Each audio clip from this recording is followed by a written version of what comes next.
හරි. එතකොට මේ පාර එක්සෑම් එකට 2026 A level එක්සෑම් එකට පස්වෙනි පාඩමෙන් එහෙම නැත්නම් සත්වයා පාඩමෙන් රචනා ප්‍රශ්නයක් ආවොත් අහන්න පුළුවන් වැඩි සම්භාවිතාවයක් තියෙන තවත් එක පද්ධතියක් තමයි ශ්වසන පද්ධතිය කියලා කියන්නේ. එතකොට අද බලමු ශ්වසන පද්ධතියේ ක්‍රියාකාරීත්වයට සිගරට් ධූම්පානයෙන් නැති වෙන්නේ මොන වගේ බලපෑමක්ද කියලා. එතකොට සිගරට් ධූම්පානය ගත්තට පස්සේ ඒක අපේ ශ්වසන පද්ධතියට විතරක්ම නෙමෙයි දේහයේ අනෙක් සියලු අවයව වලට බලපෑම් කරන්න පුළුවන්. එතකොට ඒක කොහොමද වෙන්නේ කියලා ගත්තොත් සිගරට් දුම ආශ්වාසය කිරීමෙන්. එහෙම නැත්නම් මේ සිගරට් දුම අපේ ශ්වසන පද්ධතිය හරහා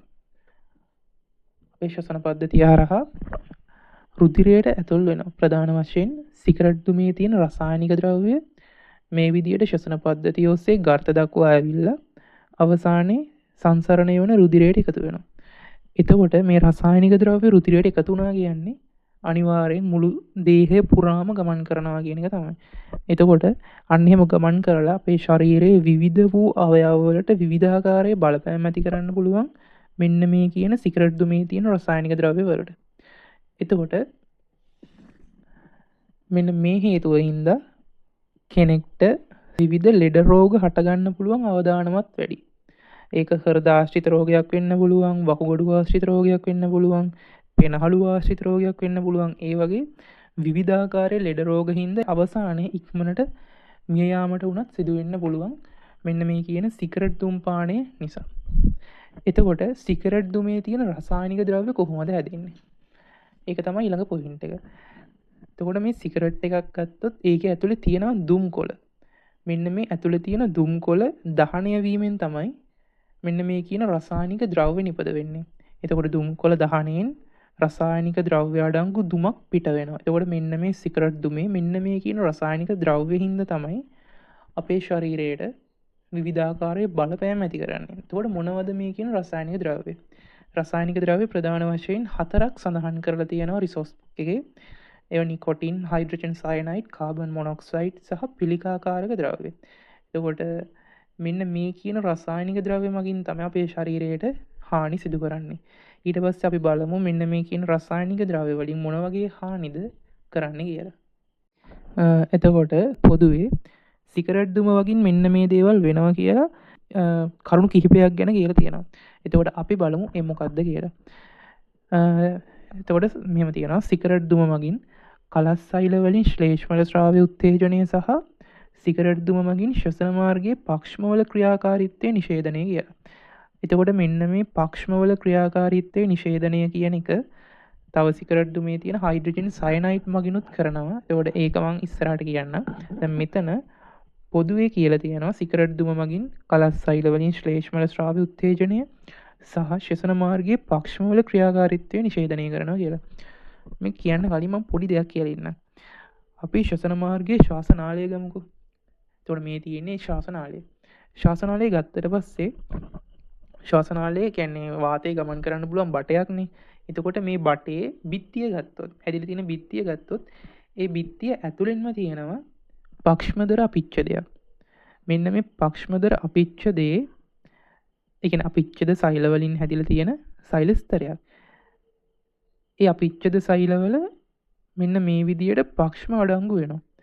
හැබැයි හැම අපිච්ඡද සෛලයකම පක්ෂම අඩංගු වෙන්නේ නැහැ. පක්ෂම අඩංගු නොවන විශේෂණීය වූ අපිච්ඡද සෛල වර්ගයකුත් තියෙනවා. එතකොට මේ අපිච්ඡද සෛල අතර විශේෂණීය වූ අපිච්ඡද සෛල තියෙනවා. අන්න ඒවට කියනවා කලස් සෛල කියලා. මෙන්න මේ කලස් සෛල වලින් මෙන්න මේ මම කොළ පාටින් පෙන්වලා තියෙන ශ්ලේෂ්මලය ස්‍රාවය කරනවා. හරිනේ. ඒ විදියට ස්‍රාවය කරන ශ්ලේෂ්මලය මෙන්න මේ විදියට ශ්ලේෂ්මල පටලයක් විදියට තියෙනවා. එතකොට සිගරට් දුමෙන් මොකද්ද කරන්නේ? මෙන්න මේ කියන කලස් සෛල වලින් ශ්ලේෂ්මලය ස්‍රාවය උත්තේජනය කරනවා. එතකොට දැන් ඩබල් එකේ ශ්ලේෂ්මලය ස්‍රාවය වෙනවා.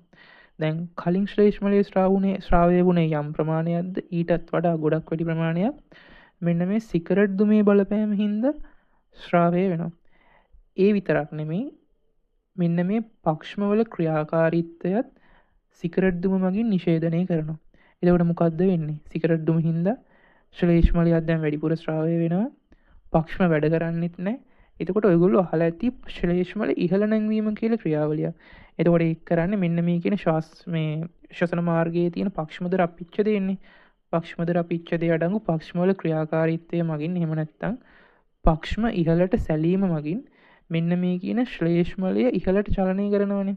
දැන් මොකද වෙන්නේ? ඒක කරන්න විදියක් නැහැ. මොකද පක්ෂම වැඩ කරන්නේ නැහැ. එහෙනම් දැන් මේ ශ්ලේෂ්මලයට මොනව වෙයිද? මේව එකතු වෙනවා. එතකොට මේ එකතු වෙන ශ්ලේෂ්මලය අනුශාසනාලිකා දක්වාම යන්න පුළුවන්. ඒ කියන්නේ ශ්ලේෂ්මල දැන් අනුශාසනාලිකාවල පවා එකතු වෙන්න ගන්නවා. එතකොට මේ වගේ අන්තිම බලපෑම තමයි ශ්වාසනාලිකා ප්‍රදාහය එහෙම නැත්නම් බ්‍රොන්කයිටිස් කියන තත්ත්වය දක්වා මේක වර්ධනය වෙන්න පුළුවන්. ඒ කියන්නේ මෙන්න මේ හේතුන් හින්දා අවසානයේ ශ්වාසනාලිකා ප්‍රදාහය එහෙම නැත්නම් බ්‍රොන්කයිටිස් ඇති වෙන්න පුළුවන්. එතකොට මොකද්ද වෙන්නේ? අපිට ශ්වසනය කිරීම අපහසුයි. හුස්ම ගන්න අපහසුයි. හයිඩ්‍රජන් සයනයිඩ් වලුත් ප්‍රධාන වශයෙන් පක්ෂමවල ක්‍රියාකාරීත්වය නතර කරනවා. දැන් ශ්ලේෂ්මලය ඉහළ නැංවීම කරන්න විදියක් නැහැ පක්ෂම වැඩ කරන්නේ නැති හින්දා. එතකොට මේ හැදෙන ශ්ලේෂ්මල ටික කොහෙට දක්වා එනවද? පල්ලෙහාට ඇවිල්ලා ගර්ත මට්ටම දක්වාම ඉන්න පුළුවන්. එතකොට ඒ එන ශ්ලේෂ්මලය තුල දූවිලි වෙනත් අංශමය ද්‍රව්‍ය ඒව වැඩි. එතකොට මොකද වෙන්නේ? ගර්ත තුල එහෙම නැත්නම් පෙනහැලි පටක තුල ඇති භක්ෂක සෛල ප්‍රමාණය වැඩි වෙනවා. ඔයගොල්ලෝ දන්නවා ගර්තයක් ගත්තොත් ගර්තය ඇතුලේ භක්ෂක සෛල විදියට මහා භක්ෂාණු ඉන්නවා. එතකොට එයාලා මොකද කරන්නේ? ඒ කියන්නේ මහා භක්ෂාණු මොකද කරන්නේ? මෙන්න මේ දූවිලි අධිග්‍රහණය කරනවා. ඒ කියන්නේ මෙන්න මේ තියෙන දූවිලි අංශු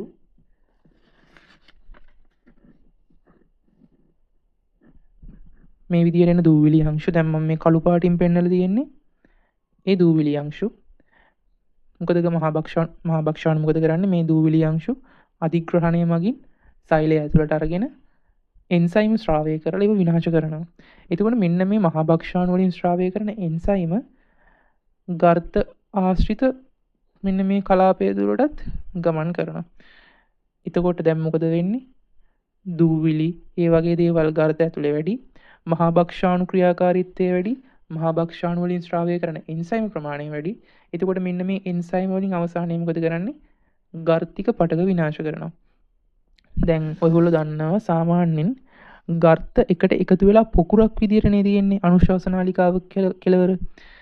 එතකොට මම මේ පෙන්නලා තියෙන්නේ ඒ විදියට ගර්ත පොකුරක්. මේ ගර්ත පොකුර මේක කපලා දික්කඩ පෙනුමක් තමයි මේ පෙන්නලා තියෙන්නේ. එතකොට ඒක මම මෙතන පෙන්නලා තියෙනවා. මේ තියෙන්නේ හැම ගර්ත වලින් ගර්ත එකතු වෙලා හැදිච්ච ගර්ත පොකුරක්. එතකොට මේ ගර්තවල මේ විදියට බිත්ති තියෙනවනේ. දැන් ගර්ත එකට එකතු වෙලා මේ විදියට බිත්ති හැදිලා තියෙනවනේ නැමීම් එක්ක. එතකොට මේ වයින් මේ ගර්තවල පෘෂ්ටික වර්ගවල තවදුරටත් වැඩි කරලා තියෙනවා. එතකොට මේ එන්සයිම් මොකද කරන්නේ? එන්සයිම් ඇවිල්ලා මෙන්න මේ ගර්ත බිත්ති එහෙම නැත්නම් ගර්තික පටක ඒ කියන්නේ මේ බිත්ති අතර කොටස් ගර්ත බිත්ති අතර මෙන්න මේ කොටස් විනාශ කරලා දානවා. එතකොට මම මේ පෙන්නලා තියෙන මේ එන්සයිම් වලින් මේ ගර්තික පටක විනාශ කරනවා කියන එක. එතකොට මොකද වෙන්නේ? මේ විදියට තිබ්බ ගර්තය දැන් මේ වගේ තත්යකටපත් වෙනවා. පෘෂ්ටික ශේෂ්ත්‍රඵලය වැඩි වෙන විදියට සංවිධානය වෙච්ච ව්‍යුහයක්. හැබැයි දැන් තියෙන්නේ පෘෂ්ටික වර්ගඵලය අඩු වෙච්ච ව්‍යුහයක්. එතකොට මොකක්ද අන්තිමේදී මේ එන්සයිම් වලින් කරලා තියෙන්නේ? ගර්තික පටක විනාශ වීම හින්දා වායු හුවමාරුවට තිබ්බ සඵල පෘෂ්ටික ශේෂ්ත්‍රඵලය අඩු වෙලා තියෙනවා. එතකොට සිගරට් දුමේ අඩංගු වෙන තව රසායනික ද්‍රව්‍යයක් තමයි නිකොටින් කියන්නේ. මෙන්න මේ නිකොටින් කියන එක ප්‍රධාන වශයෙන් ඇබ්බැහි වෙන රසායනිකයක්.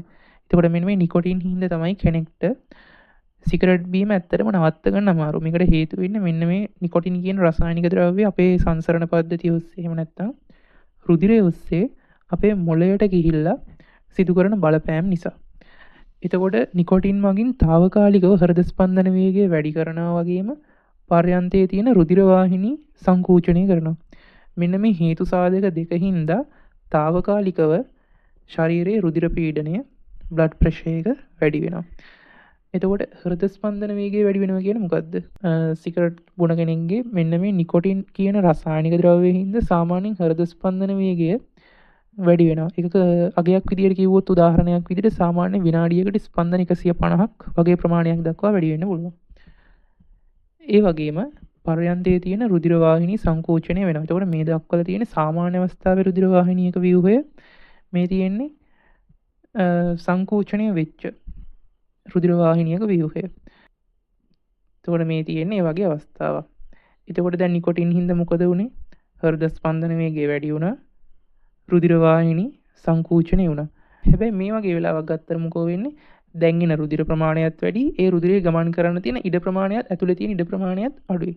මෙන්න මේ හේතු දෙකකින් හින්දා රුධිර පීඩනය මොකද වෙන්නේ? වැඩි වෙනවා. සිගරට් දුමේ තියෙන තව රසායනික ද්‍රව්‍යයක් තමයි කාබන් මොනොක්සයිඩ් කියන්නේ.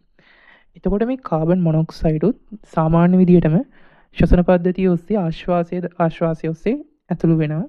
ඇතුළු වෙලා රුධිර සංසරණ පද්ධතියටත් ඇතුළු වෙනවා. සිගරට් දුම ආශ්වාසය ඔස්සේ කාබන් මොනොක්සයිඩ් උත් ගාර්ථ දක්වා ඇවිල්ලා එතනින් රුධිරයට ඇතුළු වෙනවා.